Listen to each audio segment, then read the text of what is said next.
Hi guys, and welcome to another video, and it's time for manual roulette. So I'm just going to pick a page at random and then we'll talk about what's on that page, and we're going to go for one of the early ones, and we'll go for both pages, page 12 and 13. So other legislation relating to the dog.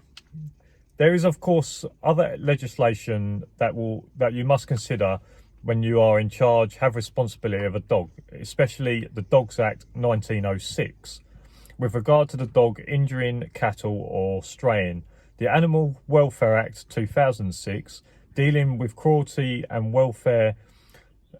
The legislation in place before 2006 was the Protection of Animals Act 1911. Which was very outdated and came from a time when animals had very different role in society. The Dangerous Dogs Act 1991, as amended, Dogs Act 1871, Control Orders or Destruction Animals Act 1971. In short, the Act provides that the keeper of an animal is liable for any damage it causes, if he knows it was likely to cause such damage or injury if not restrained. So this is saying that as the keeper and the holder of an animal, you are liable for everything that animal does. And if you, let's say you knew that your dog was dog aggressive and you had your dog off leash in a park and your dog run over and attacked another dog, that would come back onto you because you knew that was a risk and you decided to go against the safety precautions of a lead, etc., in order to try and keep everyone safe or every animal safe. The Clean Neighbourhood and Environment Act 1985, an act to make provision with respect to the fouling of land by dogs. So that is the Clean Neighbourhood Environment Act 1985, which is basically to do with dog mess. So you should pick up all your dog mess, different things like that. Control of Dogs Order 1992 with regard to the name, address and owner on the collar. So the Control of Dogs Order 1992 says that you need to have the name and address of the dog owner on the collar. But you'd be stupid not to have your mobile number on there as well, because if your dog is found, then being able to call you and say, look, I found your dog, do you want to come and pick him up? This is where we are, is a lot better than them taking it to the vet and then possibly the vet's having to store the dog, and then when you go down there you then have to pay for the storage of the dog, etc., and it can get a little bit pricey. So for the sake of that, you can just put your mobile number on the dog's collar. They can ring you and say, look, I've found your dog, do you want to come and get him? This is where we are. But you need to have your full name and your full address, and then obviously I would put your number on there as well. This list is not exhaustive. We recommend that you read the Dog Law Handbook by Shaw and Sons. With the implementation of the Animal Welfare Act 2006 by Parliament, this gives a better overall control on the way that people treat animals. It also gives us new definition of animal. Current British Standard 8517-1, Code of Practice for use of general purpose security dogs.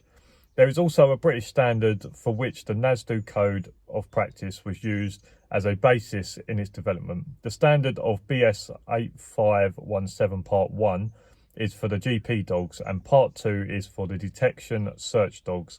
As a code of practice takes the form of a guidance and recommendations regarding administration, kenneling and husbandry, welfare and health of the dog, equipment and clothing, training, operational requirements, transport and on-site kenneling, sale and gift of dogs. Page 13, use of this standard. As a code of practice, the British Standard takes the form of guidance and recommendations. It should not be quoted as if it was specification, and particular care should be taken to ensure that claims of the compliance are not misleading. Any user claiming compliance with the British standard is expected to be able to justify any course of action that deviates from the recommendations. So that's saying that if you do anything different, you need to be able to justify why you've gone against the recommendations of a British standard. It is strongly recommended that you read the standard, which can be obtained from BSI via NASDU at a discounted rate. The legislation and standards listed above are not exhaustive. It is recommended you refer to the bibliography of Appendix F. Other legislation. Consideration must also be given to other pieces of legislation, such as the Health and Safety at Work Act 1974, which covers employers, employees and self-employed. Handlers have a duty of care of their own health and safety and must make sure that they do not do anything that puts someone else's health and safety at risk. So with that is the Health and Safety at Work tax. You obviously have to look after yourself, make sure you don't get yourself in any trouble, but it's also up to you to make sure that you don't do anything that causes a risk to anyone else. Data protection requirements included in the General Data Protection Regulations 2016, the GDPR, which I think we're all aware of now, together with the Data Protection Act 2018,